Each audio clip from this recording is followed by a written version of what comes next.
tomorrow. What Pakistan have only done once in this Test match, and England have now done on a couple of very important occasions, is have a partnership of any note.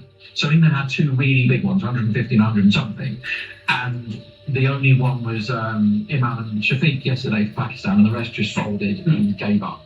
Yeah. So Pakistan yesterday, I would say Pakistan were very unlucky due to the conditions. England got the blazing sunshine. Yeah, I mean, good toss to win for Joe Root, and he made the right call, but then Pakistan were a tad bit unlucky with the LBW calls, I would say. All of that. Some was brought out, and then Rizwan had 2 yellows and a red, but Ben Duckett in the first over, which you really were hoping was out. Right. Those 2 reds and a yellow. However, I still feel that England played a better cricket. 4 batters turned up and scored half centuries today. Pakistan only have 1 in Abdullah Shafiq, and that was a glorious 61, mind you. Some exhilarating or exquisite on drives and then square drives and some really good flicks as well.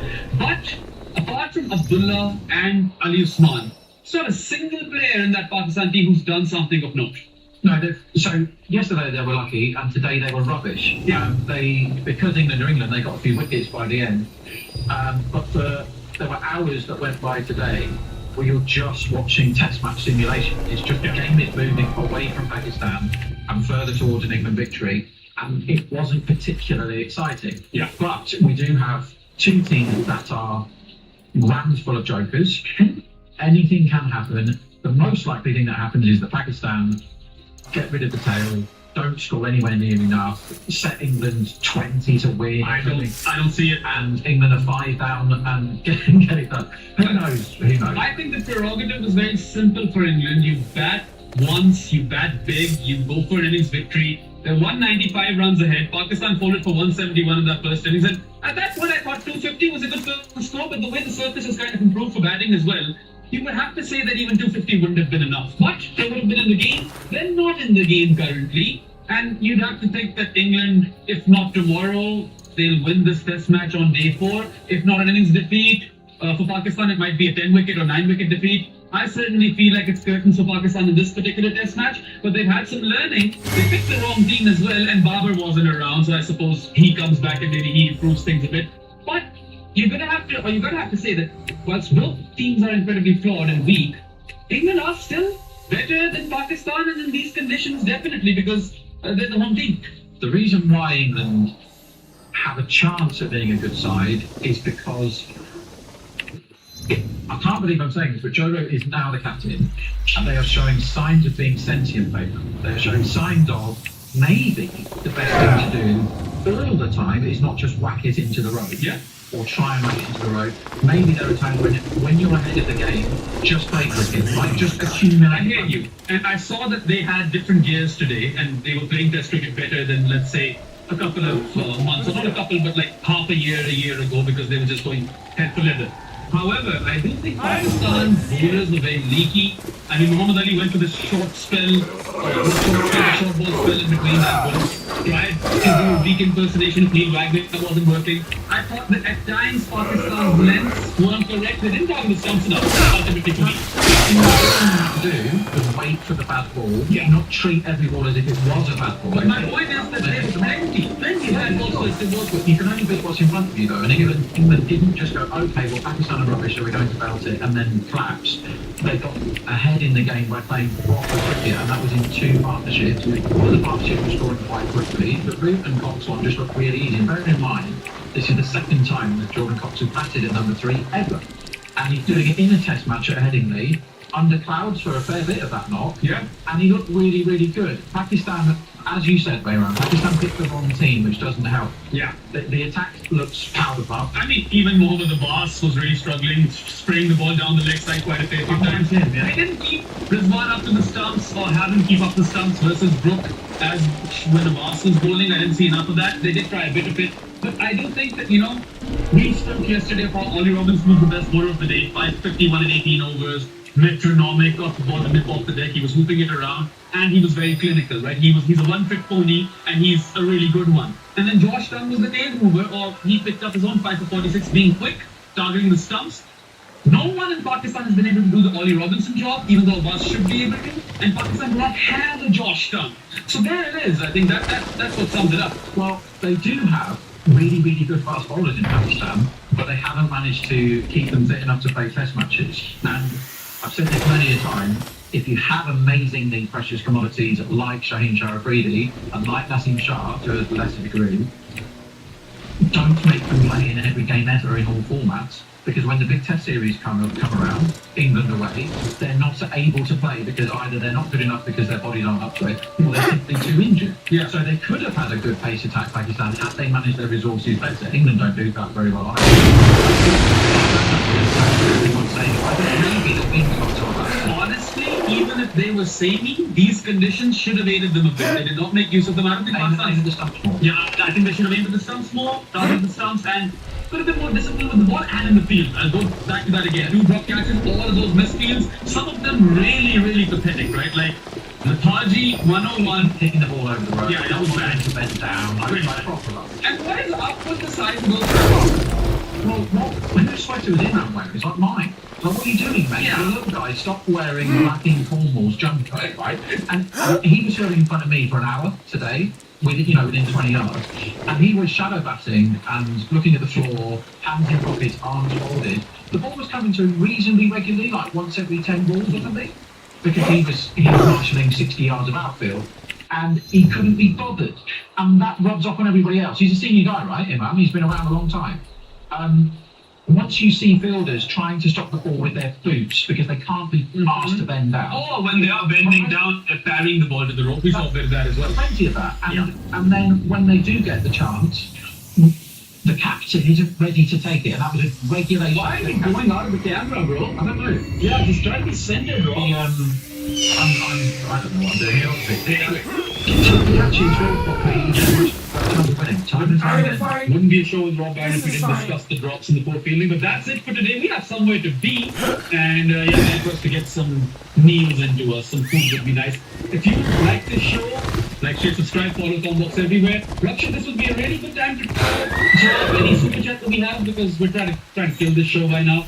And I will count till 3, 2, 1. No super chats. That's it today. Have a fun one, guys. Rob and I will be back tomorrow to review day 3 as well. Till then, you guys have a good one. Enjoy yourselves and goodbye. Bye. Combox. The game lives on.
In our last video, Jamie did a really good job with his beef wellings.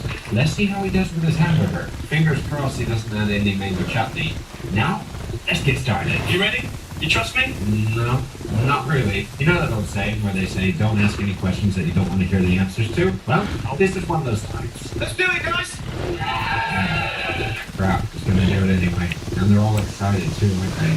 They don't know. Just talk about fast food. I personally don't think it's necessarily that fast, and I don't think it's that cheap either. It might be convenient. You know that Jamie does have a point here. Fast food used to be super cheap and it used to be extremely convenient, but today, looking at some of the prices, it's not actually that cheap to actually eat food at McDonald's. And I'm not doing it But I just think sometimes maybe you could do a better job yourself and save a load of money. Right, one other point that I do have to say is that 9 times out of 10, you can take the process of being cheaper and sometimes even faster, especially if you go to the kitchen, then ordering something delivered to you.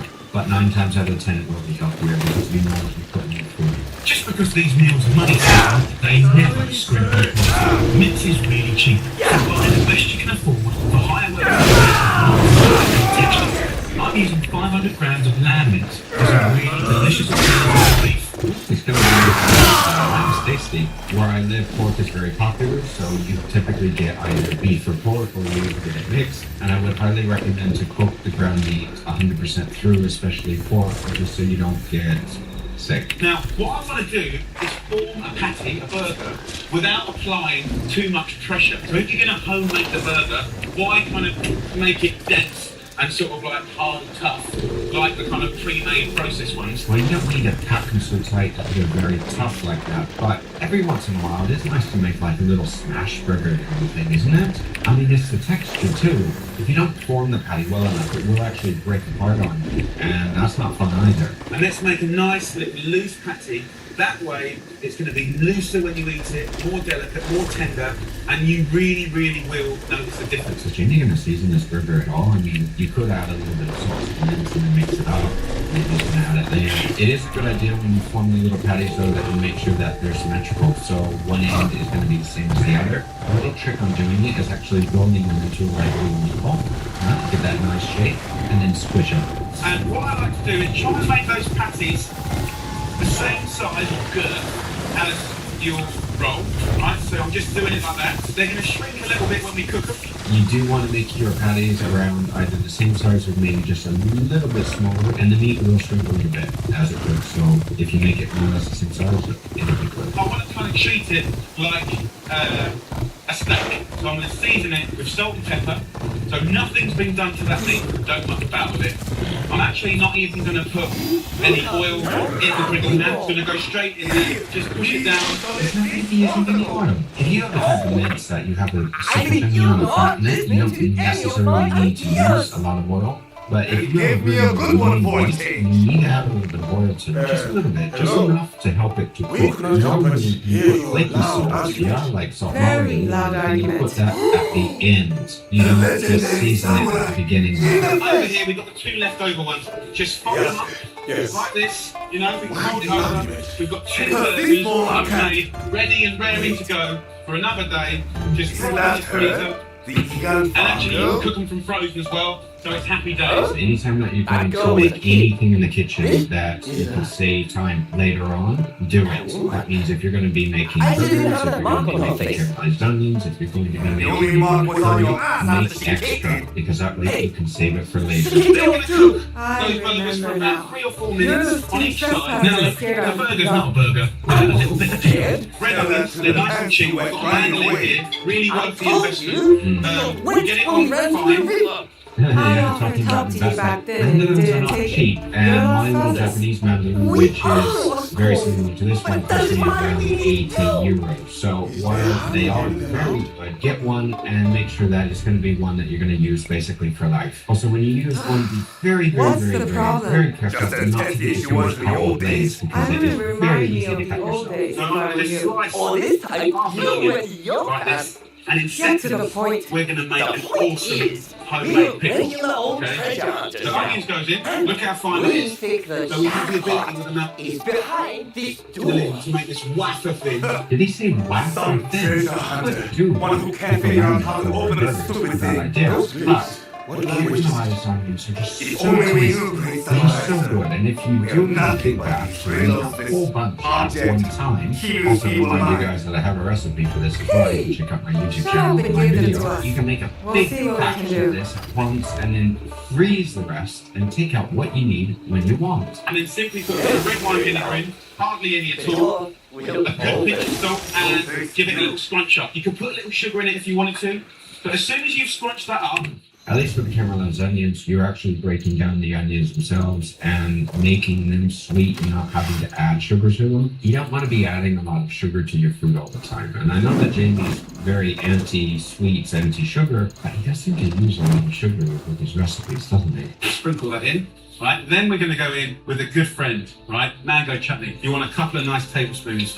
If you want to take the edge off the spice, put like 2 teaspoons of mango chutney. A little hack of a friend of mine, and I tried it, and I did it as a blind taste because I swore that it wouldn't work, and it did. Mango chutney, 1 teaspoon. That kind of pongy raw onion flavour, sort of onion breath onion, it's gone. You've got that lovely light pickle, and it's gorgeous. So that's done. Guys, do you think Jamie's going to be adding the chili jam or the mango chutney? I think he might. I'm going to go and turn my burger over now. So I think it's at probably enough time. Let's have a little look here. What? Nice. See? No. Alright, first of all, you never want to use your knife as a spatula to turn over your food in a hot pan. If you do it a couple times, it doesn't mean you're going to destroy the knife, but you just don't want to be messing up the blade, and you don't want to be messing up the knife itself. The fat's dancing. Lovely. As soon as I've turned it, what I want to do is get some blue cheese, or any cheese, whatever cheese you want to use. I want about 10 grams of cheese each. Now, blue cheese goes very well with the burger. You add a little bit of blue cheese, maybe a little bit of pancetta or a little bit of bacon to it. Delicious. A little bit of caramelized onions. And I'm just going to put that straight on top. Another little trick, okay? The way to kind of get that cheese to melt, they're trying to make a little hat out of tin foil, and the steam will start to melt that cheese like that. Right, now this is a good little trick if you don't have the lid for whatever pan or pot you're going to be using. If you have a lot of pots in the house, then you can probably find one that will fit, so you can just cover it. And if you don't want to do this, you can take a bowl, a metal one, tip it over, and that will help to create basically a nice surface. Also, if you want to speed it up faster, you can take a little ice cube and stick it under whatever top you're using, and that will create a lot of steam, which will help to melt the cheese faster. So we've got burger's knee there. Cheese is on the melt. I've got pickle dante, and I think that the bun is just as important as the meat. It's got to be the perfect carrier. Having a nice brioche bun with your burger is wonderful. There are all different sorts and types of buns that you can use, all different types of breads as well. Just make sure that whatever you're using is not stale and it's not moldy. Let's have a little look at that. Hold on, look. That little bit of cheese melted on the top. Our little idea works. Also, you may want to use a bigger pan if you're going to be doing this. You also may want to put a little bit of butter on the buns just to help them crisp up a little bit. This gorgeous lamb burger is so quick and easy. There's not going to be many delivery guys who could get a takeaway to your door in the time it takes to make. You could probably say that's true, though. If you have to take into account that Jamie is a professional chef, so he can make this in around 15, maybe even 12 minutes. So mine 12 minutes. The fact of the matter is, the majority of people who don't work in a kitchen or are chefs will obviously take a little longer to make this. So it may be roughly the same, to be honest. So let's finish it off now. Let's get ourselves a nice Eton apple, right? And let's. Whoa, wait.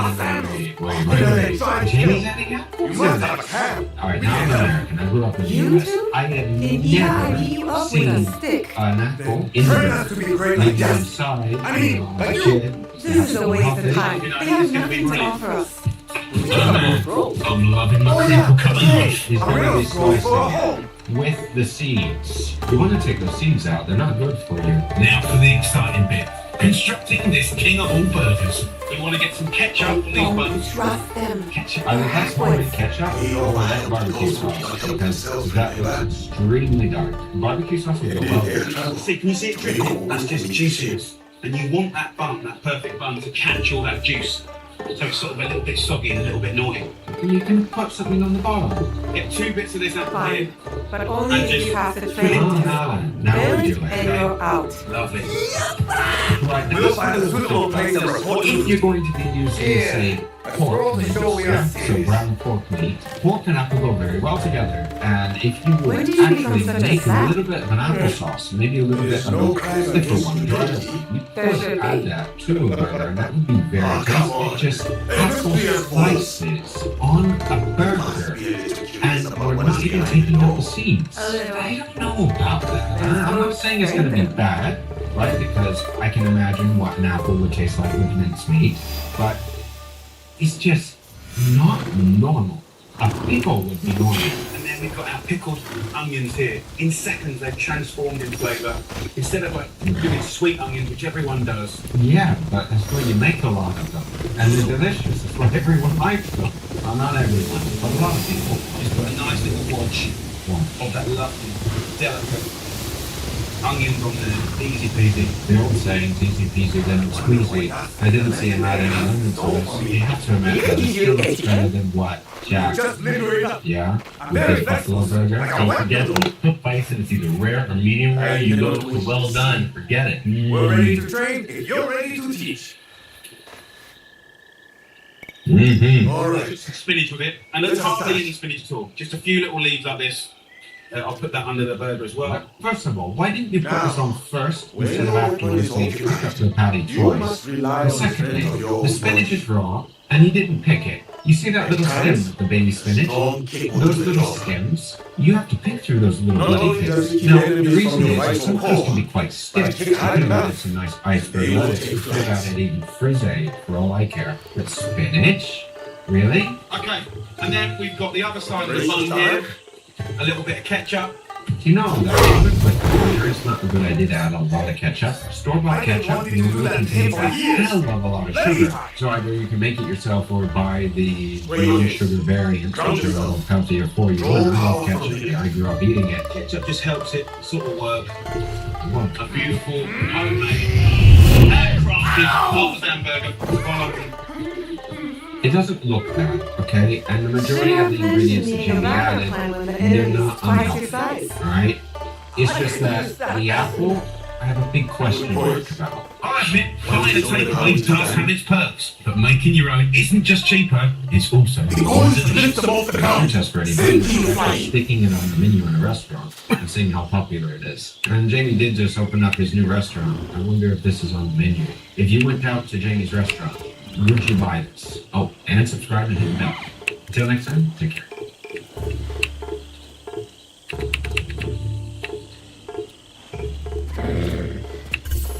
You can do better than that.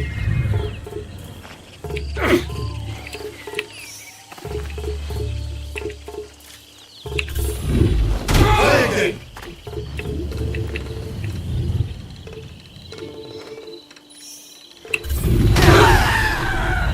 Now that is a kick. Kick me done.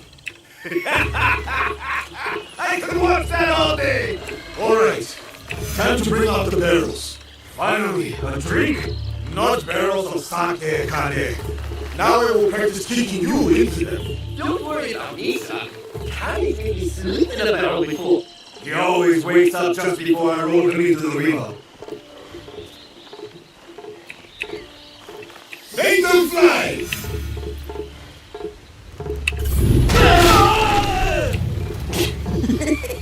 Bye, Kane. That probably hurts.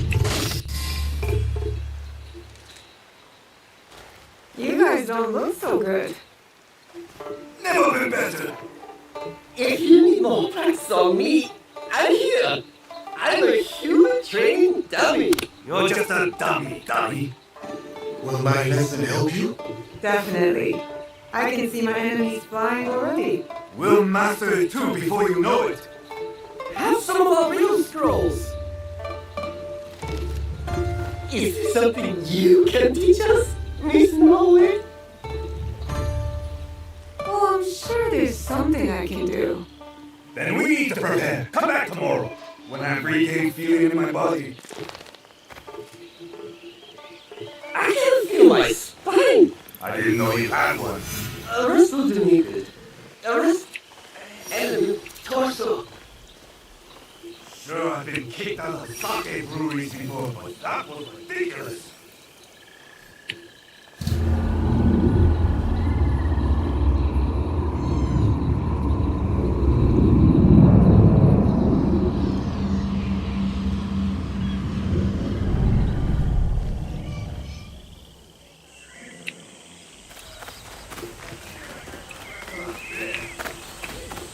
big improvement.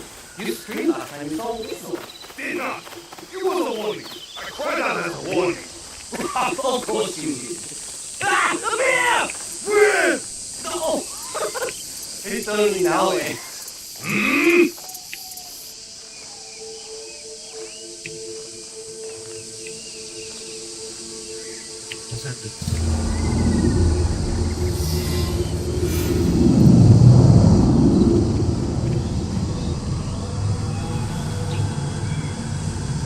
It's a new day. Hope Q and Connor's bruises have healed.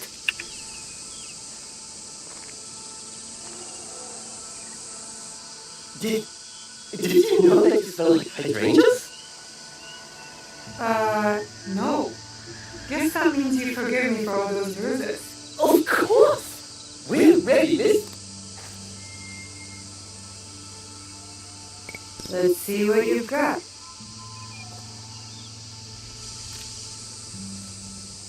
Alright. Let's say you want to kill someone, but they're not bad. They're just really annoying. I know that feeling. She's talking about you, numbskull. Imagine this person is alone, with their back to you. What do you do? Try to go to a horse cart? Very fancy. Multi-service for wedding. 1 lakh minimum. Stylish entrance. 2 lakh for smokers. Fresh flowers. 10 lakh minimum. Mocktail bar. 3 lakh 47,572. 90 plus dishes. 23 lakh. Beautiful. Beautiful decor. Including live counter. Congrats, Pat. My 2 FTs you must have broken for this. No, 75 lakhs minimum. 75 lakhs. Sorry, 15 lakhs for the jewelry. Correct. Correct, 15 lakhs only, but for the jewelry and the wedding. 15 lakhs for the jewelry and the wedding. Yeah, 7 lakhs for the jewelry, 8 lakhs for the wedding and palace grounds. How, Pa? This is through Magnificent Weddings by CKC Jewelers, uncle. C. Krishna and Chetty Jewelers, no? Yeah, then only. You can check them out online. Okay, Pa. Bye. Uncle, food is this way. No, Pa, I'm going to find someone to get married again. Such a good tale means to do married. Yeah.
If the last couple of years have shown us anything, it's that Take people three are for really sick. Very long. Linux just hit the all-time high in market share on Tell them Steam. to find a free brand and Sponsors like Valve have invested literally millions of dollars to make it reasonable for gamers. That's But what you do. aside of gaming, there is a major roadblock that is keeping a significant number of people on Windows incompatible software. What if I told you that there was a way to safeguard your cake You can and do it also on dynamite? this. Not Yeah, virtual yeah. machines. Those are cool. But they don't compromise in terms of both performance and compatibility. No, I'm talking about dual boot. Dual boot allows you to install 2 or 3 operating systems on a single computer at the same time. Typically, one of them would be your main. Maybe that's Linux or Windows. But run into a specific use case that Linux just can't satisfy, well then, Windows is always there for a quick it's not a new idea. It was very popular with MacBook users for many years before Apple Silicon. But many users, especially in the past, have been a real hassle to set up, and an even bigger hassle to maintain if something goes wrong. That's why during the most recent Linux challenge, when Luke was talking about his dual booting adventures, I thought it would be a great idea for him to sit down with you guys and explain some of the various solutions Nice for dual work, booting, Astrid. as well as to show you guys the elegant way that he both works and games across both of his operating systems nearly seamlessly. Now let me seamlessly segue to today's sponsor. MSI Vector 16HX data, Intel Core Ultra 9 processor, GeForce 58, 16-gig DDR5. Why waste time save up? Click link to trick. Hi, I'm Luke. I run Flowplane, the lab, and IT, and also keep lines from walking off of cliffs. Are you talking like N-word? What else is there? I am dual booting Cache OS and Windows 7. Everything. How long have you been doing? So we're ready for the final A test. few months now. Pretty close to the beginning of the challenge. I wanted an emergency way to get back into my Windows more easily. I wasn't using Windows because of the challenge, but just in case some work thing came up or whatever where I would have to break it, I would be able to do that without crazy hassle. And other than the example you just gave, why do you still keep Windows? Primarily for games. It has actually never come up that I've needed Windows for work. So that emergency scenario never happened and still hasn't happened. But the primary one was Battlefield 6. One of my buddies wanted to go play. I jumped on. I didn't change secure boot. Tried to launch Battlefield 6. It wouldn't boot. I got annoyed, went into BIOS, turned it on. Play Battlefield 6, let's go back to Cache, everything's broken. We're going to get into that a little bit later because we do need to talk about secure boot. Obviously, some games require it, even some applications still require it now. If it wasn't for those select few Windows games and secure boot issues, would you be fully on Linux at this point? Not quite. I would still have it just in case for a couple things like video editing, which is still kind of a pain on the life side of things.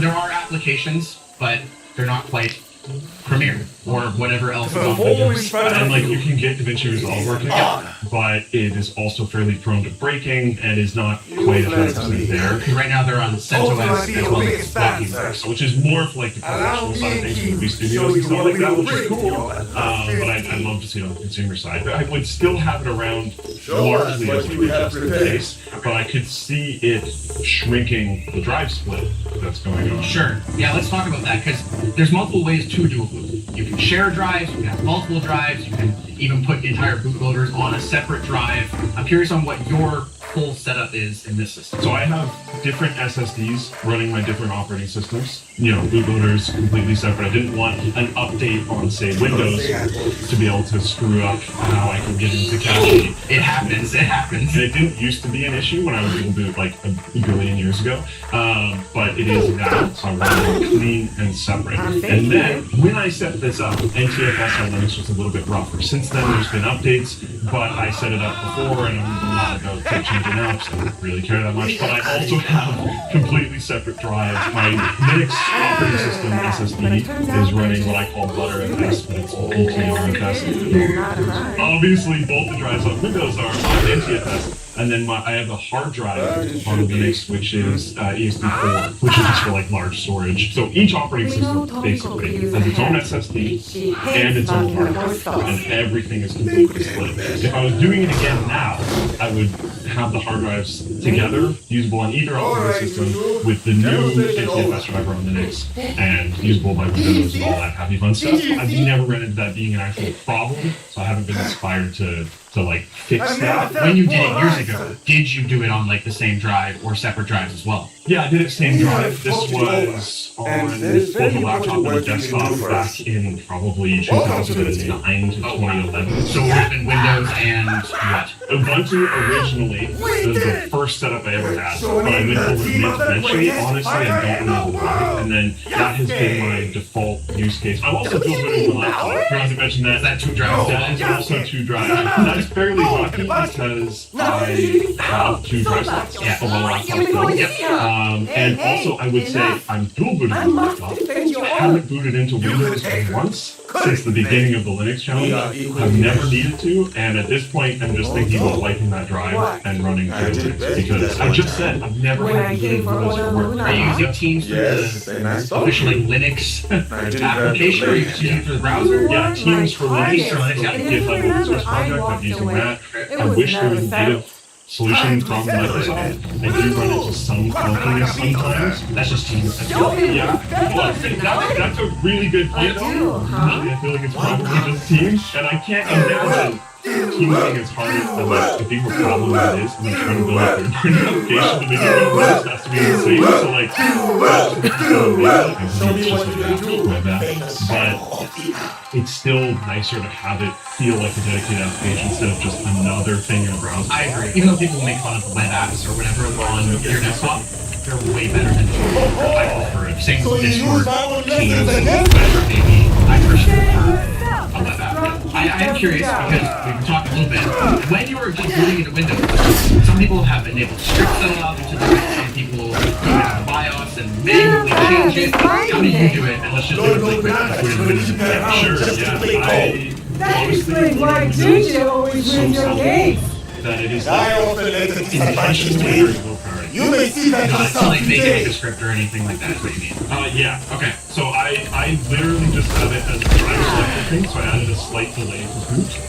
So I can spam F11 when it's booting, and I just select the drive and go from there. You've done that? Oh, they wake me up! It added a Windows 11 line to the ground menu. So now when I boot, it'll go into cache, and then I can catch it at 5-second countdown and go, down, and I can boot Windows. I didn't even set that up, so I'm not really sure how it got grabbed, but it probably just sees the bootloader when it's booting, and it's like, hey, just in case you want to get this graphic. Yeah. So I don't even really like this boot menu, but this is how you do it. Yeah, so I run into this. Move faster, old man! Now you have done it. Oh my god. What's this? It's like side here. Two cameras. Is one for the next and one for the other? You got it! This one, it works. It's easy. And C920s are just tanks. Look, Logitech webcams, they're not the greatest. But the C920, reliable as hell. I've had one for like 10 years and just as shitty as when I bought it in a good way. I've been genuinely thinking of starting up an Instagram just called C920 Spotted, where I just take photos of all the C920s I see in the world, because they're everywhere. Oh, it might have caught. Yeah, it might have rebooted. They reboot. And I don't like it, sure, to be completely honest, because again, I so strongly go into Windows, and when I do, it's usually with a lot of attention. My buddy wants to play a game that requires Windows. I have an NVIDIA card. It's a little bit not great for Linux stuff. That's is going away a tiny bit. There are some applications and games that work just as well across the board. Usually it depends on how long that NVIDIA card's been out, and if the kernel and Mesa have been able to update in a way that allow that NVIDIA card to work nicely. What are you on, like a 50? 48. Okay, so you're actually probably doing pretty decent. Yeah, usually it happens.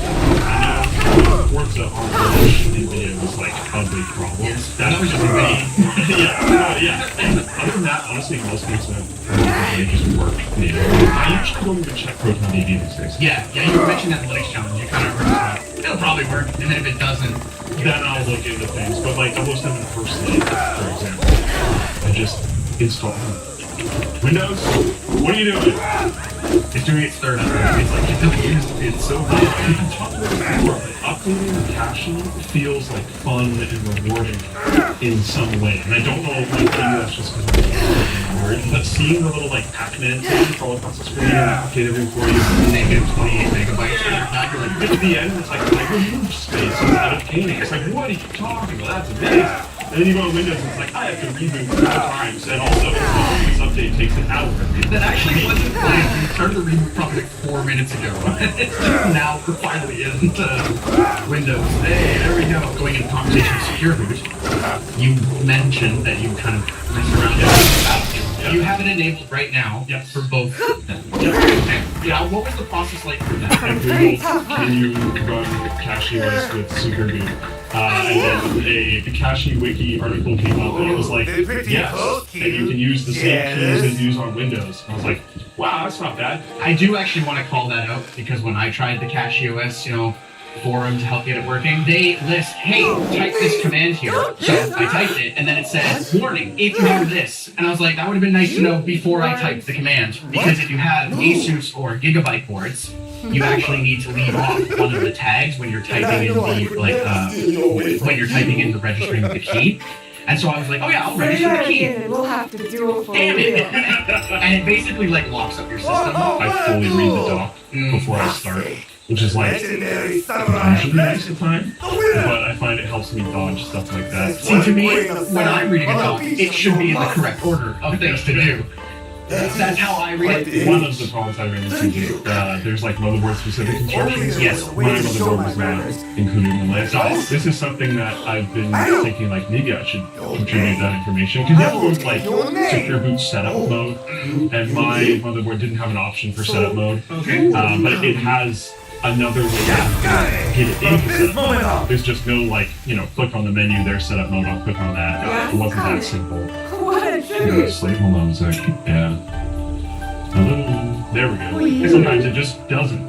But yeah, so I ran into some fun there. But honestly, it was less than 30 minutes all in while I was like watching videos at the same time. It took me less than half an hour, and it's been bulletproof ever since. Thank you, Kim. Not You're bad. sweet. A good thing I will point out that was pointed out to me by another YouTuber is when you are entering the secure setup mode, like Luke was just talking about, it does have a tendency to clear the current keys that you might have for your Windows install. You need to just keep that in mind because there are cases where then when you go back into the BIOS to enable secure boot, your Windows might then have some complications being like, whoa, where are my keys you had? You reset up. I've never actually run into that issue, and I've done this like hundreds of times now. Saying that it can happen, so it's important to just keep it in the back of your mind when you're doing it. But you might not even need secure boot for Linux. And if that's the case, you would probably just reboot into the BIOS every time, enable secure boot, go back to your Windows, do your Valorant gaming session, turn off secure boot, and then go back to the next. Little bit clunky, not the greatest solution, but it is an option. I didn't need secure boot for Linux, but I did the setup anyways, just because that is clunky and annoying. 100%. I set aside like a few hours and then took 20 minutes or whatever. But It's worth it. It's worth it. I would suggest doing it. I think most of the times that you're going to run into issues is if you have BitLocker enabled. If you have BitLocker enabled, you need to back up your keys, which you should be able to do. It's going to be different for every BIOS, so look it up. But you should back up your keys, then you can re-import them later.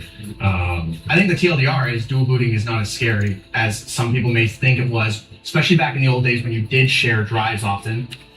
I mean, it's not really relevant right now because drives are very expensive. You might not have two drives, but we're going to have some articles linked down below for how to set up dual booting on one single drive. And if you guys would maybe like to see that as a dedicated LTT video, make sure you guys comment down below so we know there's interest in it. The camera was off for about half a second and we both realized the problem at the exact same time. It is not 9:54 p.m. It seems a little bright. It does seem a little bright. I wouldn't be working right now. Yeah, true. You and I both have this issue with Windows. Every time we boot into Windows, the date and time is wrong. Have you figured out any solution? Because if you have, please let me know. I haven't looked into this yet because it's pretty easy and quick to fix. So it's in that realm of like, is it worth the time to solve? And you have to turn set time automatically off and then turn it back on. Which is insane because it's on. It's on. Maybe Microsoft needs to make Copilot work with it for them to get some attention because it's kind of insane that it's on and it doesn't work. Yeah. Saying this, having your time wrong in Windows can cause a ton of issues that you might not know about. I was actually playing a new game recently called Funnel Runners, which has in-game voice chat. In-game voice chat in a lot of games will break if your time is not synced correctly. It's one of those things where I was playing, I was like, why the hell can I not hear anybody in game? Why can't I talk? I can see their little character's mouth moving. And it was because my Windows time was 6.5 hours out of sync. A lot of updates, both Windows Update and other application updates will have issues. There's a surprising amount of things that work off of your computer's clock, or at least check it to see if something should be happening or whatever else. So it can be a pain. It is fairly easy to fix, but they can be. If someone does have a solution, though, maybe comment down below as well. Let us know, because then we'll do it. Yeah, but it's such low priority that you would probably just reboot back into Linux. Well, now I want to fix it out of, like, embarrassment. Because all the time was wrong. It's like, oh. Okay, now I guess I'll look at it. But it's not you. Yeah. Windows. Yeah. Fuck you, Microsoft. All right, let's get back into caching. And for just rebooting again, because you have it as your primary, you basically just hit restart. and it will pull you right back in. Yeah. Cool. I usually still, it should work that way, and I know if I was in cache before, it always works that way, but I usually still manually go just because I don't want to go back into Windows. I'm realizing that now that I'm standing here. It does for me, because usually when I'm done in Windows, I'll get up and go to the washroom, get a drink of water, and then by the time I come back, I have cache ready to go. So I wonder if that shows like how mentally ill about this I am, because I will usually get back into cache and go, and then go do whatever else I want to do. Okay, it works just fine, yeah. Oh, so quickly again, it's going to disappear, but that loader right there is where my option for choose Windows or boot into Windows would be. And you can actually set that up so you could have multiple different instances there. If you were triple booting for some reason with Ubuntu as well, you could have your Ubuntu bootloader there. Yep. And many more. Yeah, Grove's pretty sick, and that is how it works on my laptop as well. I just never bothered. Just like I can't be bothered to segue properly to the sponsor. MSI. Their Vector 16HX AI series of notebooks are designed for STEM professionals with a 5080 Core Ultra 9 processor and 16 gigs of DDR5 memory. So whether you're doing software development, data analysis, and simulations, or you just really want to play Skyrim at like 300 frames per second, you're set. It uses a 16-inch QHD Plus IPS display that has 240 Hz refresh rate. MSI has even included their Overboost Ultra technology, which is their way of optimizing, sending the maximum amount of power to both the GPU and CPU without worrying about thermal or power throttling. And because the notebook is meant to take on heavy workloads for gaming sessions more intense, they've upped their size of their fans and added 6 broader heat pipes to prevent the system from overheating. No more wondering to yourself, oh, jeez, why is my laptop so warm? Head on down to our link below or scan the QR code on screen now to learn more about the MSI computers and notebooks. If you guys enjoyed this video, maybe go check out the 4-part series of the Linux Challenge, where Luke, myself, and Linus all switched to different Linux distros. And in the conclusion, it's kind of a plot twist of who stayed on Linux. Well, I guess it's a spoiler, Luke did.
In 2011, ASUS released their first ProArt display, and now 15 years later, they've sponsored this video for us to take a look at the ProArt PA279CDV. This is a 27-inch class OLED creative-focused display for professionals who want to get color-accurate work done. Inside the box, we have our complement of cables, which is a power cable, DisplayPort cable, and a USB-C cable. They also give you these little cable ties, which are a nice little touch. They are plastic, but they're made to look like leather, so they're a little bit classier than a typical Velcro strap. And it includes a calibration report that ASUS puts the panel through from the factory. Next, we have the base for our stand, which has a bit of weight to it. That should help with stability.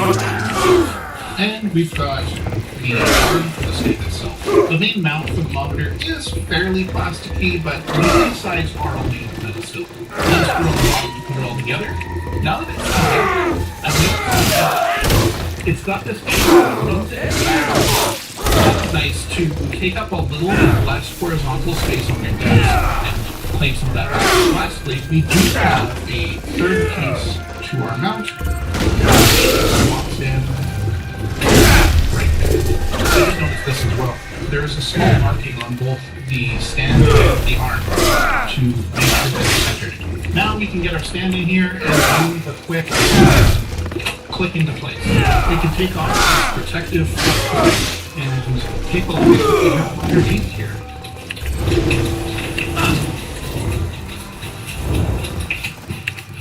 What we have keeps the velocity. They have worked on that hardness, so it is going to be more difficult to scratch than previous models. But again, as I always say, use a microfiber towel and treat it nicely. The last thing that you want in your glossy panel is a bunch of micro scratches. Those are really distracting, especially when you've got dark images that you're working on. Being the QD OLED, you do get a little bit of that magenta hue, but this is only going to be apparent when you have a brighter space. Realistically, when you're working on other actors, you want to control the panel so the problem is. While this is a single stand, you do get and you do get the pivot for vertical mode, as well as some height adjustment down and tilt. When the last time you see that, beside our power switch, we have our C13 power, as well as we have 185.1 with FRO, 4K 120 compression, as well as 2 display ports, but display ports is enough so that you can daisy chain. These are display 1.4, which means that you get 4K 120. If you're going to daisy chain 2 displays together with DisplayPort, you're going to be using some display stream compression to get 4K 120. We also have a couple of USB-C ports, most of which support 6 use that as the sole connection to a laptop, MacBook, that sort of thing. Then we have our 3.5mm headphone jack, as well as 2 USB-A ports that run at 5 gigabit per second. We do get 2 more bonus ports on the bottom here that are a little bit easier to access. One of them being a USB-A and another USB-C port, both at 5 gigabits again. ASUS has done a lot of work with the software and the connections to make this work well with macOS in particular. Once I plug it in, I get a pop-up just asking if I want to allow the accessory to connect.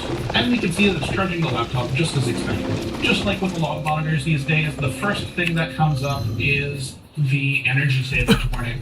So to comply with energy saving standards, they usually ship it in an energy saving mode, but to get the most out of your monitor, you do want to turn that off. So we're going to click no to turn off the energy saving mode. Because this is a creative focused monitor, I thought it would be worthwhile to bring one of our editors up. So we've got Peter here.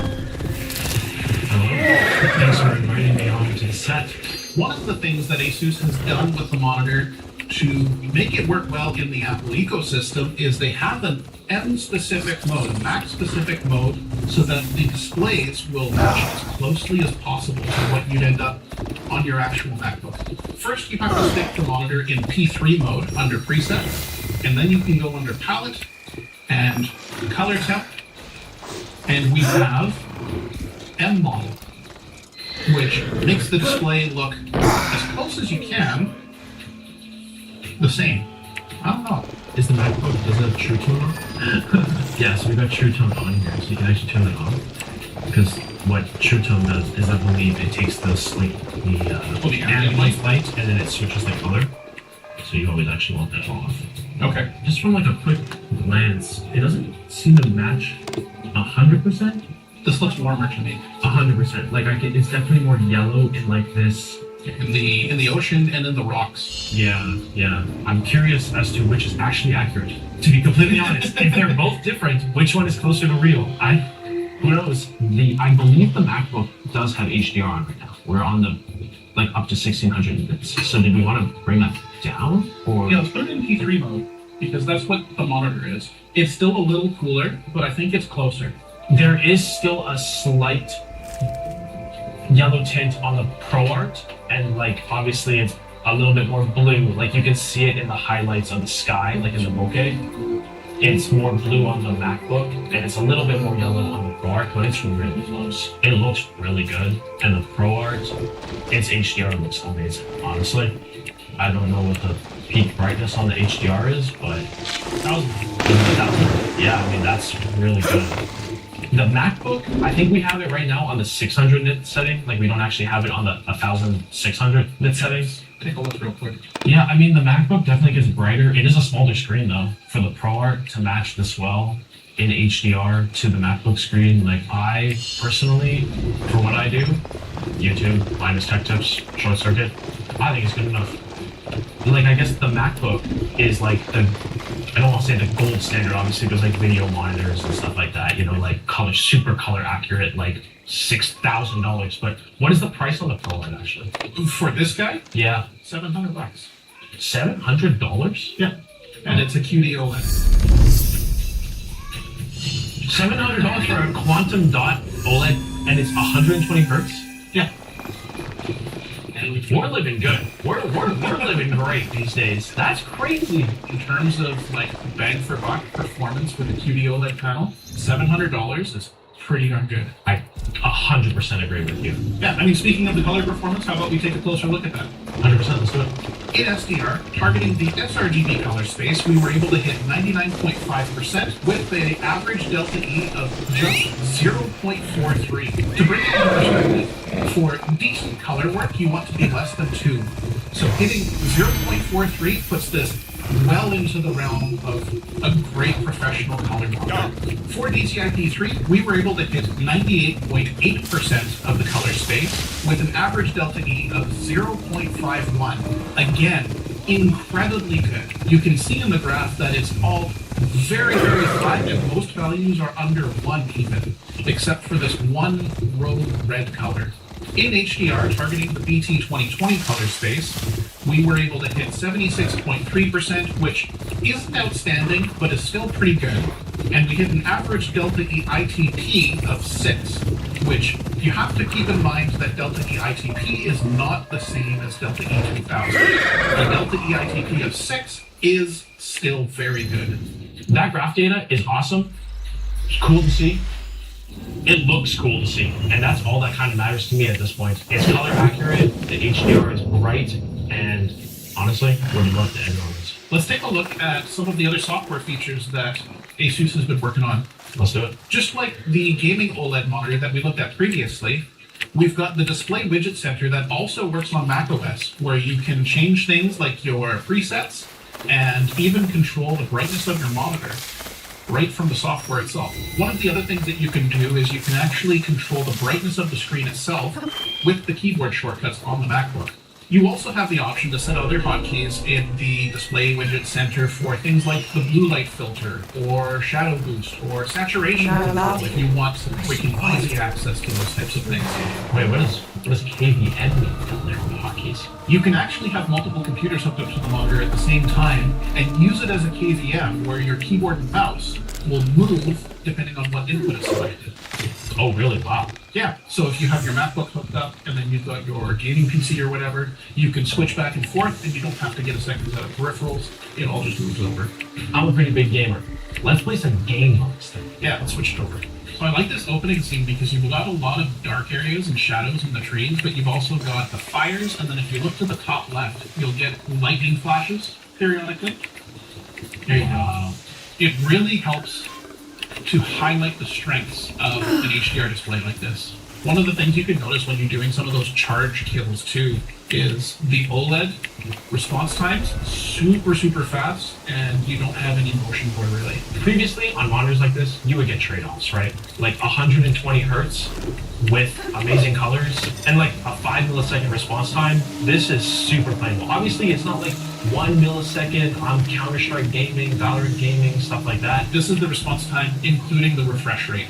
So your pixel response time is 0.1 milliseconds. You used to have multiple monitors for different use cases. To be able to have one monitor that you can, edit on, and then, while you're halfway through the edit, you need a little break, boot up some Doom Dark Ages. That's just insane. And all for the price of $700 US. Yeah, $700 US. And if 27 inches isn't big enough, they've actually got a 32-inch version coming in the fall.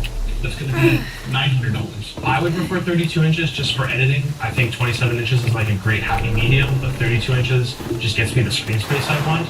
But I mean, at 27 inches, $700, honestly, can't really go wrong with this. The other advantage that the 27-inch has is you're keeping the same resolution across the two, so you have more pixel density in the 27-inch. Thanks for watching Short Circuit. If you like this video, you may enjoy some of ASUS's other panels that we've featured, where you can get a more gaming-focused panel for a little bit cheaper and get a lot of the features that you see here, but just not quite as color accurate.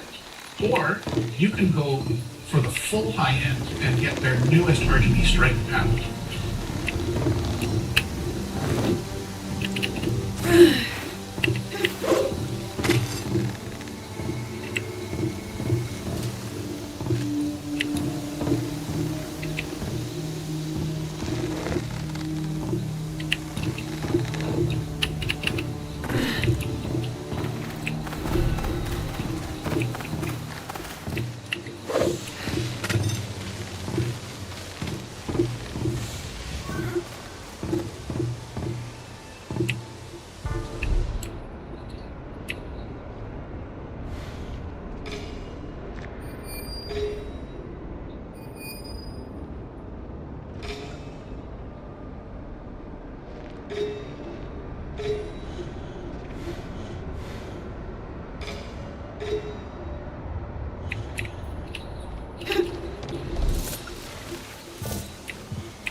of their foldables that the biggest controversy people can manage about the Pixel 11 Pro Fold is that the two sides have slightly different thickness. Seriously, on paper, this thing is the whole package. I'm talking new Tensor G6 processor, acclaimed 24 hours of battery life with new Qi 2.2 25-watt wireless charging to go with its 30 watts of wired charging, up to a terabyte of storage and 16 gigs of RAM, a new hinge that, combined with their ceramic-coated cover glass and ultra-strong back glass, is supposed to make this thing, 3 times as durable as Google's last generation foldable, not to mention, of course, IP68 water resistance, a promised 7 years of software updates, and their best camera ever.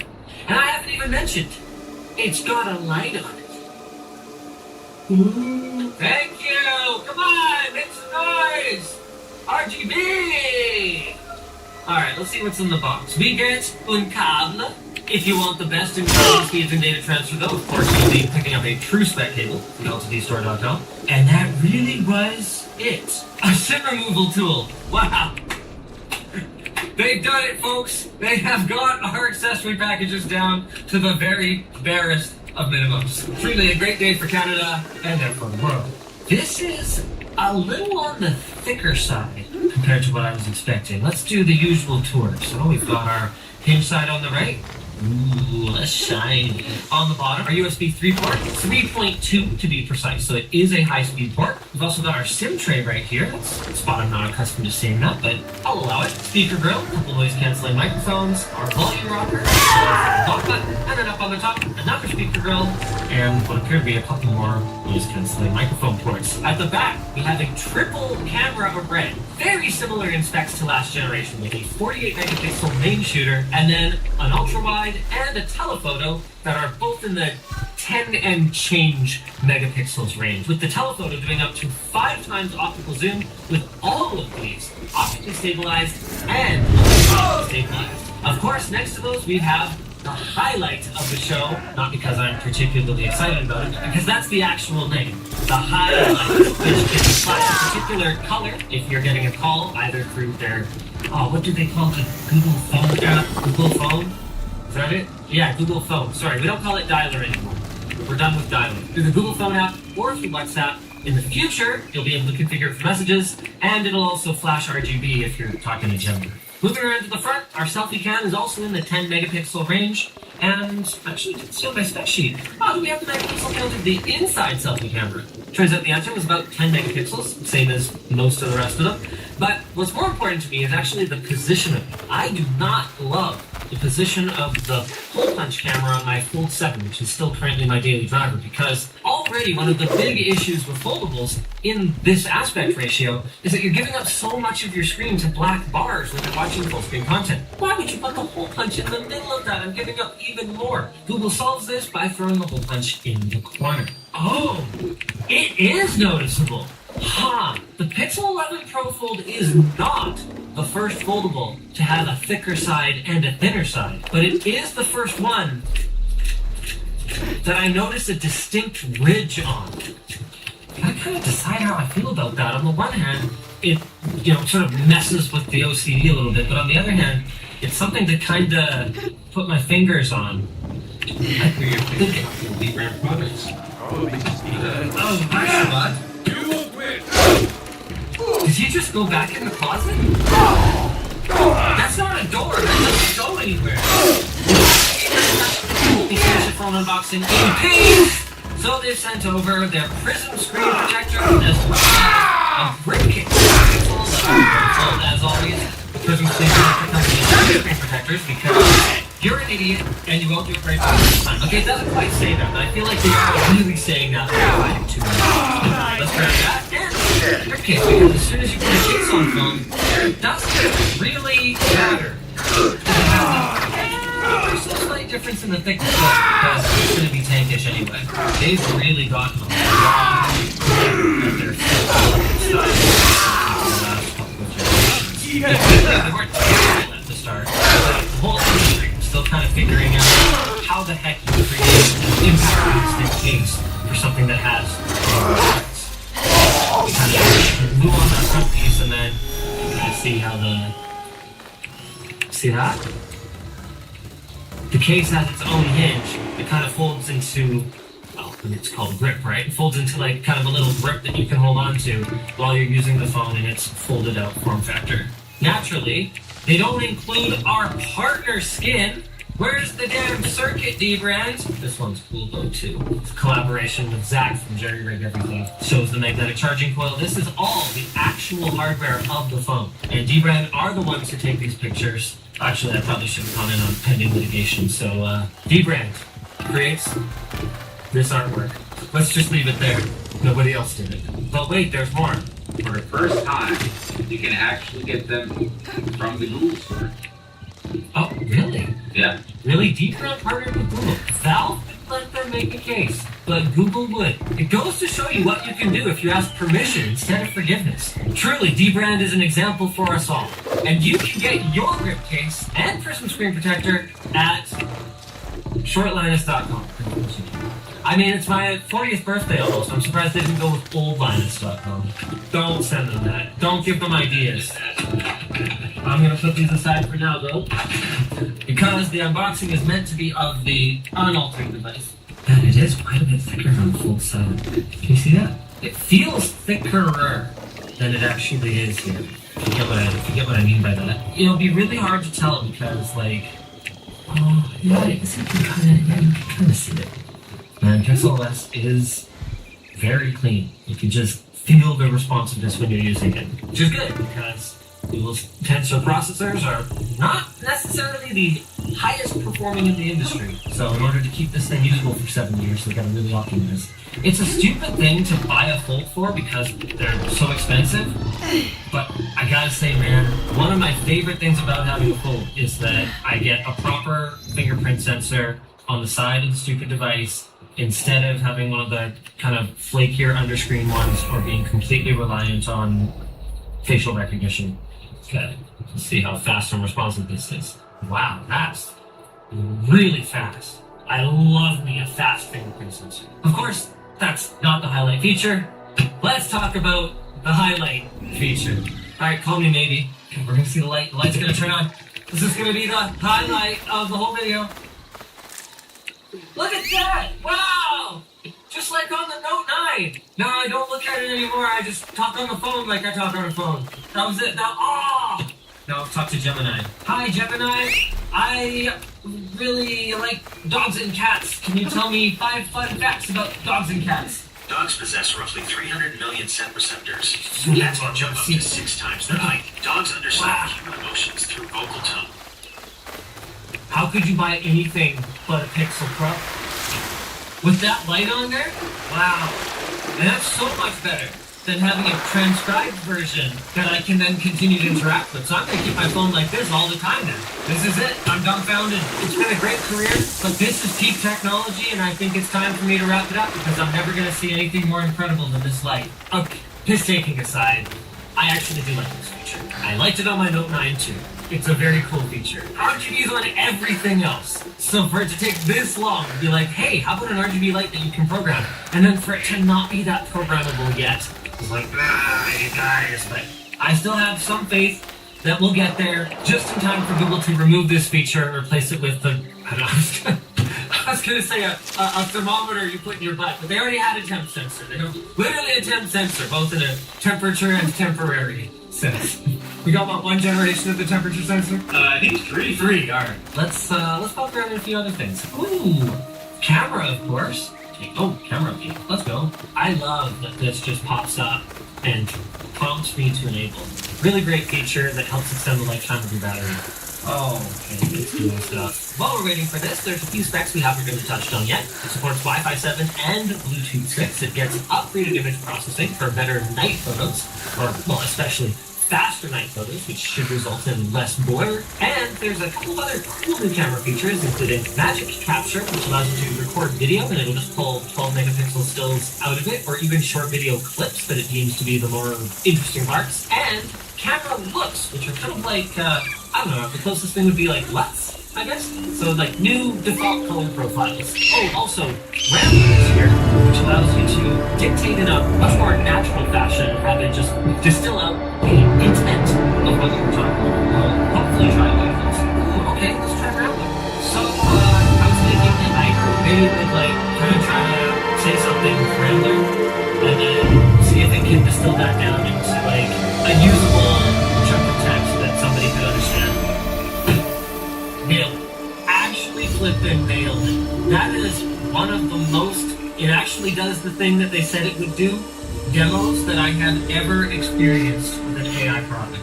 Now, I do kind of wish that I could see in real time, kind of like contextual typing on what it was changing so that I could pivot and kind of correct it if it gets something wrong. But kind of the point of it is that it's taking the whole thought and summarizing based on that. So you just push it down. Ha! That's pretty cool. Alright, let's go back to the camera that we left off on.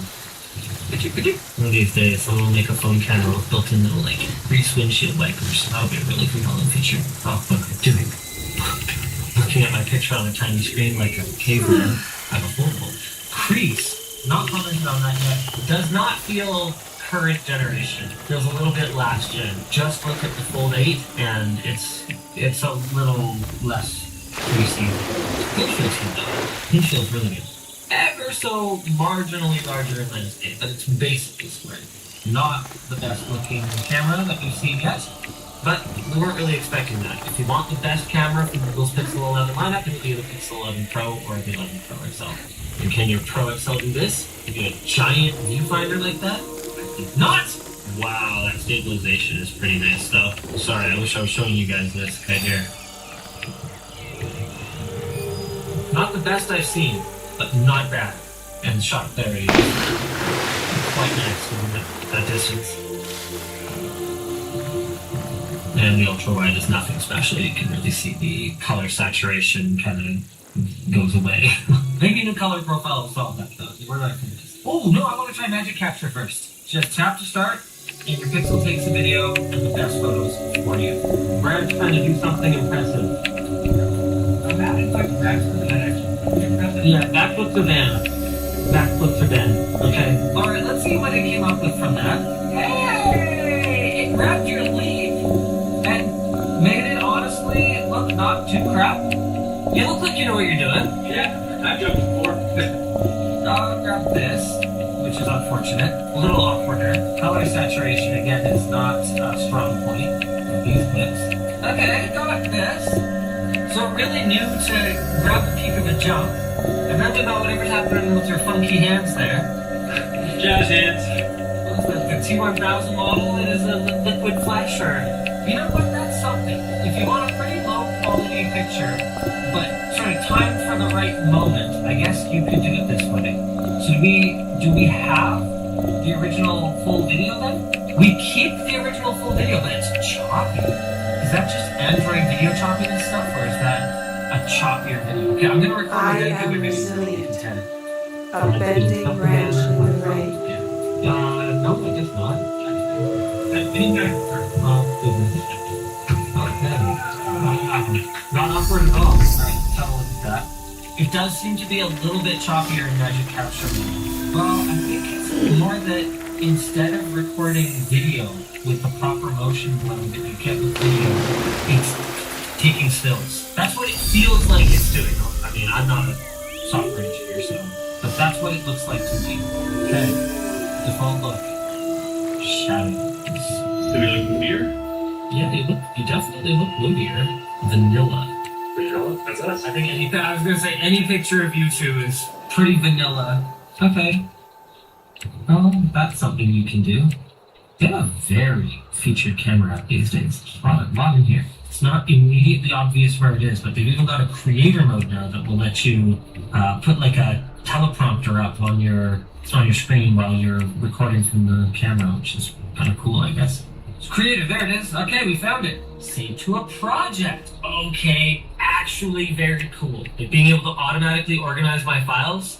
Like, man, every time I shoot on iPhone, I'm just like, ugh, when I have to go get it. Especially when I'm copying things off with a cable and I have to navigate their horrendous folder structure. That sounds amazing. Hey, teleprompter. So I can paste something in here, okay, got it. That's on it. JDJ, DH, HD, whatever. And it's actually really close to where my camera is. So I could probably get away with, if I hold the camera far enough away, just reading off of that and not having it be that obvious that I'm not looking at it. That is pretty cool. Let's move on from the camera though. Let's try the speakers. Oh, no, let's look at the screen. I haven't even talked about it. Both screens, so the inside and outside one, are able to do 2000 nit HDR and up to 3600 nits, at least according to Google, although we never managed to get the exact results that are advertised by device manufacturers. Yep, that's a gorgeous HDR screen, all right. Good job. But to be clear, I'm not like trying to be blasé or dismissive of it. Just saying it's good. You won't be disappointed. You'll watch content on this and you'll be like, wow, that looks really nice. Oh well, unless it sounds bad. How do I feel about this volume rocker position? I like the lock is super easy to reach, but up is already a bit of a stretch for me, and down is especially kind of uncomfortable. I don't actually have that great of a grip on it. I prefer anything though to having them opposing, because then I can end up accidentally mashing one side when I need to press the other side. I think it's the kind of thing that I can get used to pretty quickly, like maybe I could get used to pressing it like that. I don't know, let's see how it sounds. Good soundstage. Oh, interesting. I'm holding it wrong. You can tell these corners are quite sharp. These ones are rounded. This is the way. And the speakers are also positioned so you don't muffle it when you hold it the right way. Trey is interesting. They really struggle to get loud, but they avoid the trap of getting loud at the cost of really horrible distortion. I'd say they are okay. Last thing to try is sign language. So I just fire up keyboard and then I can sign at it. So I'm gonna throw this thing on a little bag safe now. Oh, that's unfortunate. Well, I guess we'll not do that all the time. Okay, I'm trying to think of something to say. I don't know why it's so tiny, but they nailed it. I have never seen something like this before. Pretty cool. I seek peace of mind. So it even manages to pick up that I'm asking a question. And it throws a question mark over there. That's really cool. I mean, considering that the past of hard of hearing communications over the phone was a device called a TT Live. It's pretty much like a crappy keyboard with all like a horrible 7-segment like type screen that goes across it, so you could type at each other. I mean, obviously you could also just like video call, but being able to like quickly put thoughts down into text like this from signing. Whoa! One too many cartwheels? I can't really do this anymore. The phone is $1,900. We forgot to say the price. Sorry about that. See you guys next time. Yeah, no, I gotta say I think I like it. It's really cool. And you know what else is really cool? Subscribe to Short Circuit. I'll get to doing it. Goodbye.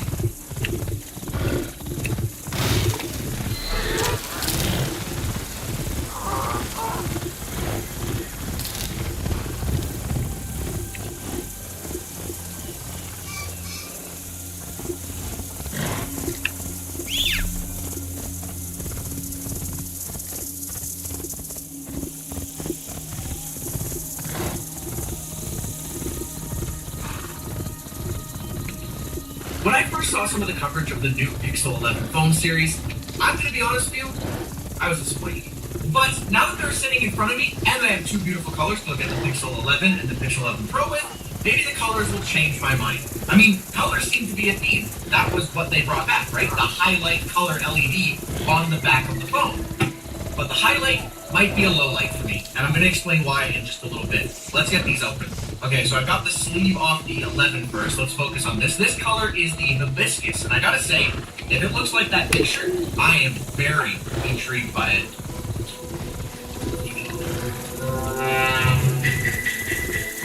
Man, this phone's looking sus, bro.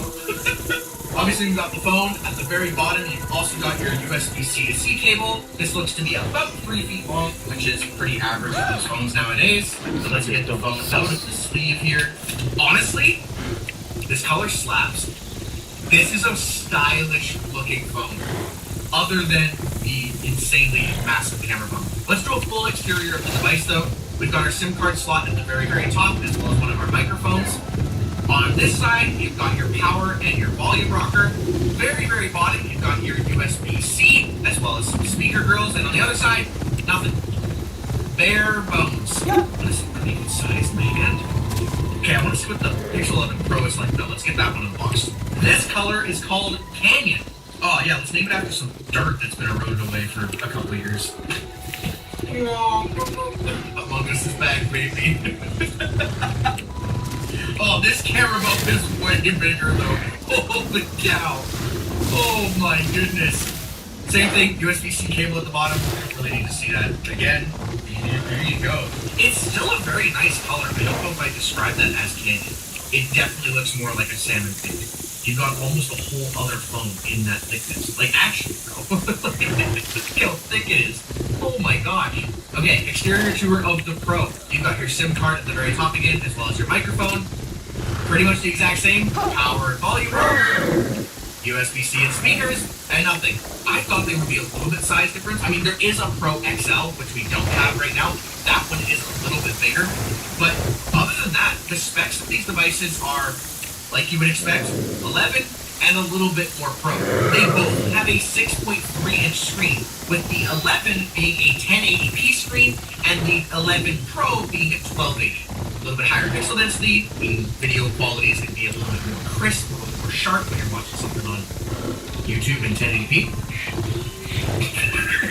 The refresh rate, this one goes from 60 to 120 hertz, and our Pro goes all the way down to 1 hertz, which hopefully would mean a higher battery life for, you know, if you're just on the screen or when it's off and the always on display. Whatever that might be, it should save you a little bit more battery, even though Google is claiming both of these get 30 plus hours of battery. Very impressive if true. These literally just arrived. I don't believe they've gone through our lab's testing results yet, but if they end up being on the lab's website, we'll make sure we link it down below for you guys. One of the other specs that is definitely very controversial is exactly how much storage and how much RAM is included. Now, the RAM apocalypse has finally hit the cell phones because, well, the Pro used to start at 16 gigs of RAM. It now starts at 12. You can get back up to 16 gigs if you upgrade to the 1 terabyte version of storage, but as for the base starting config of storage, it is 256 now, which, hey, 128 at least on the base one, right? That's good, except that means it starts at $100 more. It's more expensive this year just to get into the Pixel family, or at least the 11 series, because maybe they'll do like an 11A again in the future, like a little budget phone. We don't know yet, though. As for the chip that's powering these, it is Google's Tensor G6, the next generation chip, which I think is where some of the biggest improvements come from on this phone. It's not necessarily the hardware or the newest chip or anything, it's what that chip might enable us in software. We're going to get into that once we power on these devices, and maybe we should just do that right now. Let's turn them both on. Oh, that genuinely...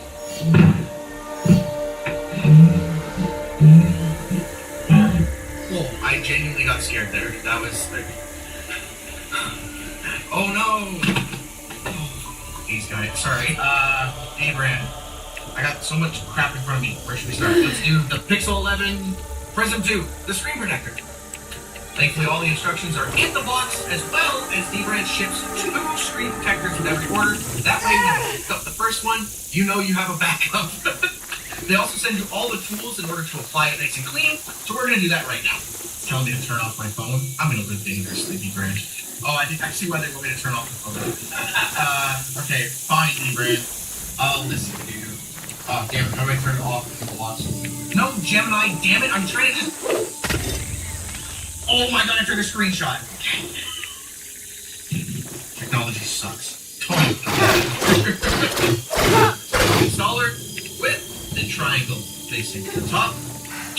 And then once that's on, you pull. Boop. And we apply screen protector.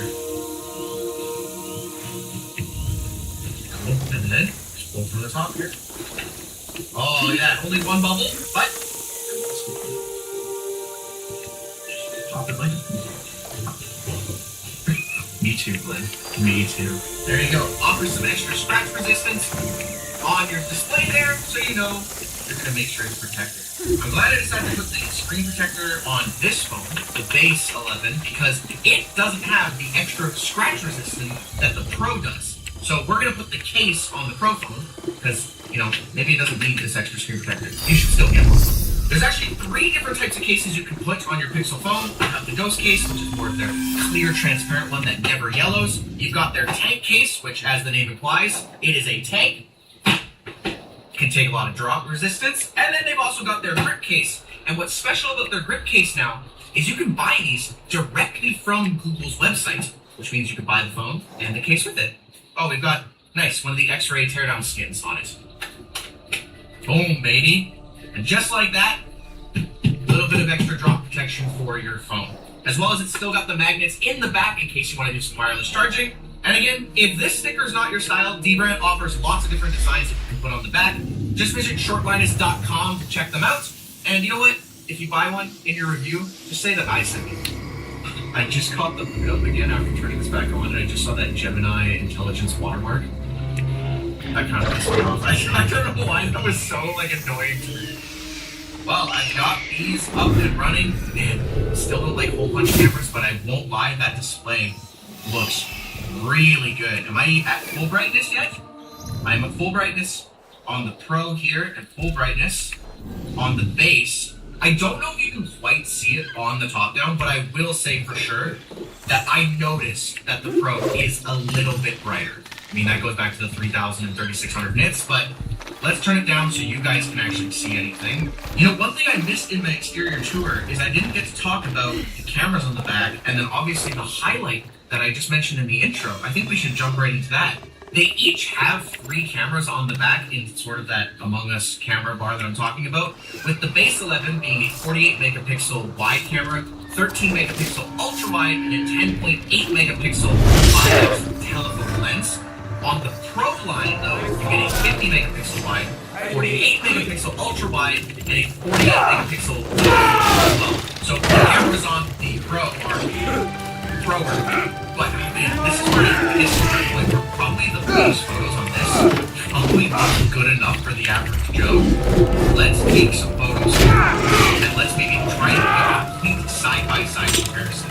Oh yeah, this one also is giving me a heads up here. It's got a 120x, which down the AI imaging model, I find automatically for an quality. Oh, okay, so it's 120x zoom with DLSS. Alright, sure. Alright, let's go back to taking these photos. Let's take a photo side by side at 1x here. Am I crazy? Or actually colors? And I'm talking about the wall. It's really hard to see on the top now, so I'm going to get the camera and put the images side by side here. I swear that on the Pro phone, this wall looks truer to kind of the purple tint that our wall has. Whereas on the non-Pro, it kind of just gets muted as like a general blue. It's missing the undertones of the blue that make this wall. I need someone to do a sanity check. Like, maybe I'm crazy. I think your guys are totally different. Yeah. But I think it's just the both options and both of them making a different decision. Sure, you're right. But I mean, even in some of the pots, the pots look a lot better on the Pro than they do on the base. I didn't think it would be that much of a difference, to be honest with you.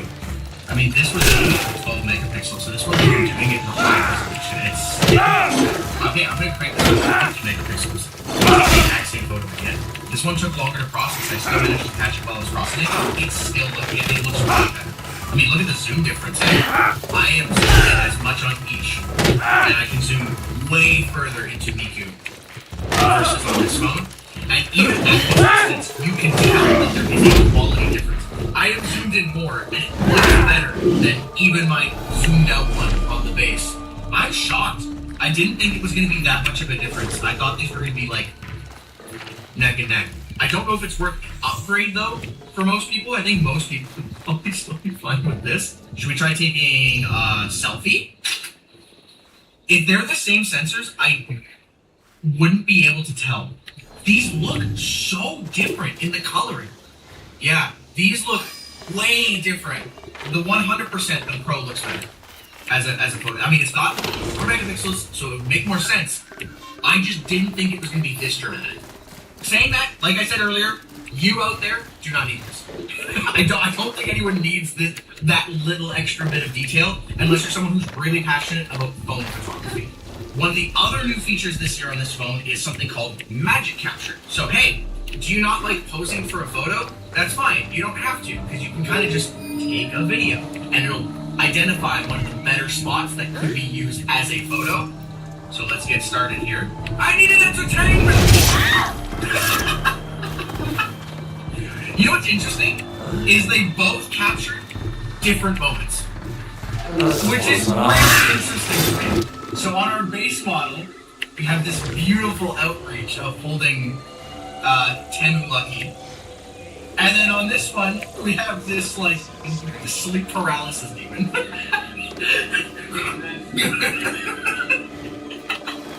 Did it capture any more? Did it only capture one photo? Okay, no, it did capture more. I just had to go to my actual camera roll here.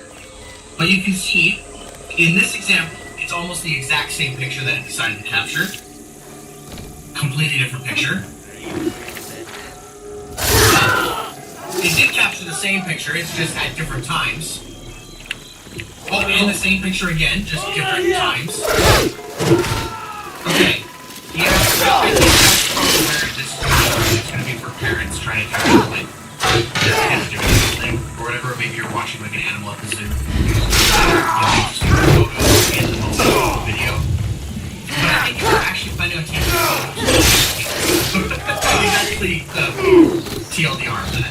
The other one on the exterior that I just again glossed over is this little white circle. I'm back to let you know that the Pixel 11 doesn't actually have highlight. It's only on 11 Pro. Only on 11 Pro. Watch that video. This is now the new highlight LED. And it flashes so many times. When you're using Google, in my opinion, was the best feature on BlackBerry phones and Samsung. Back in the day, and it was just on the front somewhere in like this slot the edge had an LED. And that LED is great. You can do red, you can do blue. But those three colors, you were able to identify any distance. Oh, I've got a text message. Or oh, I've got an Instagram notification. And you can decide to pay attention. I don't know how Google brought back this amazing feature and only made it work with Gemini and Pro. To be clear, they have stated that they're exploring potentially other integrations and other apps, but they didn't also specify if that means third-party integrations and apps. Like, I bet we'll get text message LEDs. I'm sure that's going to happen, but I don't know if I'm going to get a Twitch notification. I don't know if I'm going to get an Instagram notification LED. It just makes, sorry, I'm like really angry at this because it's one of those things where they put such a weird artificial limitation on it solely so they can shield artificial intelligence. I don't need to know when that LED is on if Gemini is talking to me. It's bullshit. Because if I'm talking to Gemini, I'm doing this anyways. I don't get to see the LED. Yes, you do. In no universe am I going to have this on my desk like this and go, hey Gemini, oh good, you're listening. No! Sorry. I honestly don't know if I have the patience to try it out. But you know what? I'll make it. Ask Gemini. Sorry, Gemini isn't available right now. I fall, man. I'm willing to give it a chance, damn it. And you just... Oh, sorry. Oh, okay. Hey, Gemini, how are you? Thanks for asking. How's your day going so far? It could be better. The LED on the back kind of sucks ass. I'm sorry to hear that the LED on the back isn't working well for you.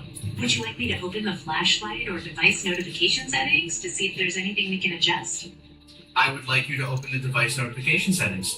I've opened the notification settings for you. You can check there to see if there are any specific app notifications causing issues. but it's not app notifications that are causing issues. I want to be able to change the LED on the back for when I get an Instagram notification. That specific customization depends on your phone model. For some devices, you may need a third-party app to control the backlights for specific apps. But you know what phone model you are. Can I do it on you? I am Gemini, a large language model created by Google, and I operate as a software experience across your devices. Because I don't have a physical phone body, there isn't a back LED light to customize on me. Really? There isn't a back LED light? Because I'm holding the phone right now, and when you talk, I can see the back LED light. You're absolutely right that your phone has an LED. It's not even doing it now. Now the light's not doing it, Gemini! I understand your frustration when things don't work as expected. I don't know what I'd ever use that for. I'm really trying to put myself in a position where I would rather actually ask a voice assistant for help on something versus just doing it. And maybe I just, me personally, haven't encountered anything like that. I'd love to hear down below if you guys actually use like the natural language, dictation conversations with Gemini, or not even Gemini, maybe it's Siri, whatever. It's just one of those things I can't get behind, especially when it's just the LED on the back, man. Let's compare speakers. Let's do Crab Ray. We'll do it on the Base 11 first. Ooh, look at loud. I can feel this thing kicking, like the bass.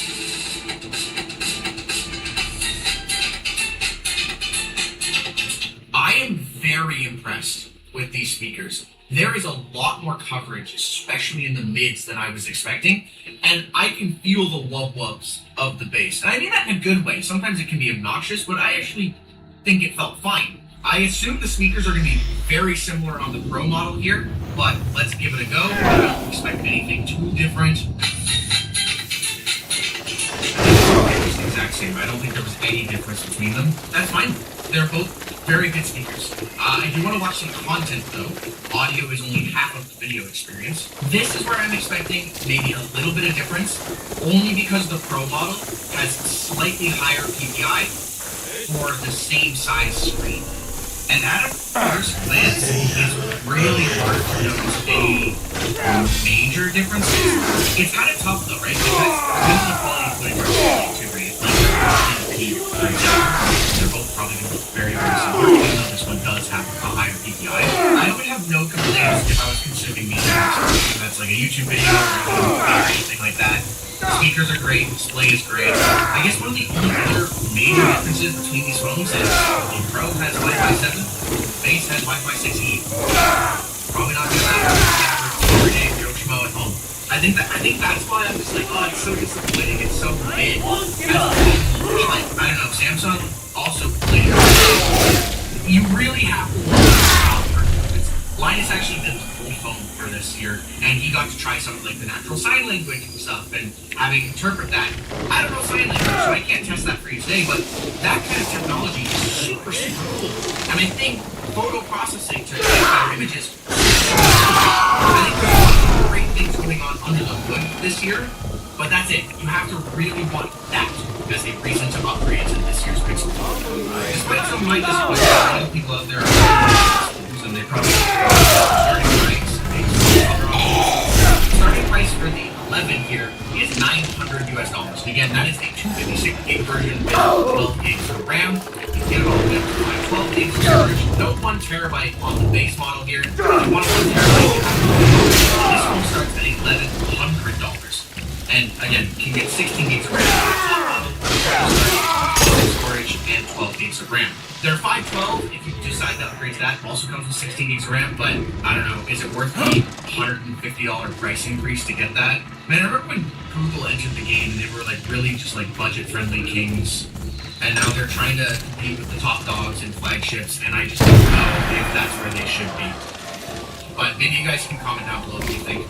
But if you guys enjoyed this Pixel video and want to go see what else we've had this year, go check out the 11 Pixel Fold Pro Max Ultra Plus that Linus unboxed. I don't remember the name either. They get too confusing.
way!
I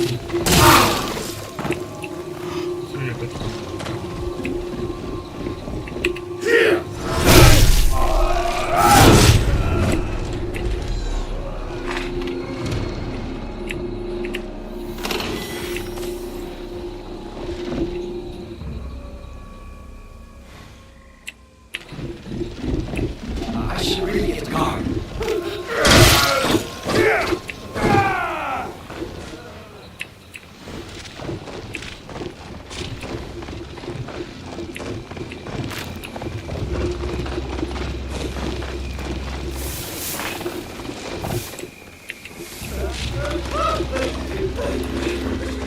I am here!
Look at the chest.